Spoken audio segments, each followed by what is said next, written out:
Hi friends, ஒரு 10 வருஷத்துக்கு முன்னாடி டீயோட விலை என்ன? ஒரு 3 ரூபா இருக்குமா?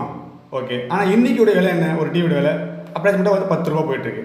அப்போது நாம் ஒரு 10 வருஷத்துக்கு முன்னாடி நம்ம வந்து ஒரு டோக்கன் ஒரு 3 ரூபா கொடுத்து ஒரு டோக்கன் வாங்கி தான் நம்ம வந்து டீ சாப்பிட்ருக்கோம். அதே டோக்கனை நாம் இன்றைக்கி 5 வருஷத்துக்கு முன்னாடியோ 10 வருஷத்துக்கு முன்னாடியோ நம்ம அந்த டோக்கனை நம்ம வாங்கி வச்சுட்டு இருந்தால், நம்ம மொபைல்லையோ இல்லை பாக்கெட்லையோ அந்த டோக்கன் வச்சுட்டு இருந்தோம் அப்படின்னா, ஆனால் இன்றைக்கி அதே டோக்கனை கொடுத்து நம்ம டீ சாப்பிட்ருக்கலாம். அப்போது என்ன விஷயம்னா, அந்த 3 ரூபாயிலிருந்து 7 ரூபா வந்து இந்த டோக்கனுடைய வேல்யூ கூடி இருக்கு.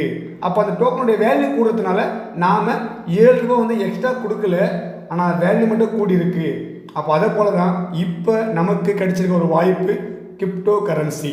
அந்த கிரிப்டோ கரன்சி வந்து டோக்கன் சிஸ்டம். இன்றைக்கி அந்த டோக்கன் நம்ம வாங்கி வச்சோம் அப்படின்னா, இன்றைக்கி அட்லீஸ்ட் ஒரு 4 ரூபாவோ 5 ரூபாவோ 10 ரூபா கொடுத்து ஒரு டோக்கன் வாங்கி வச்சோம் அப்படின்னா, நெக்ஸ்ட்டு ஒரு 5 இயர்ஸில் நமக்கு அது 5 மடங்கு குரோத் ஆகிறதுக்கான வாய்ப்பு இருக்குது.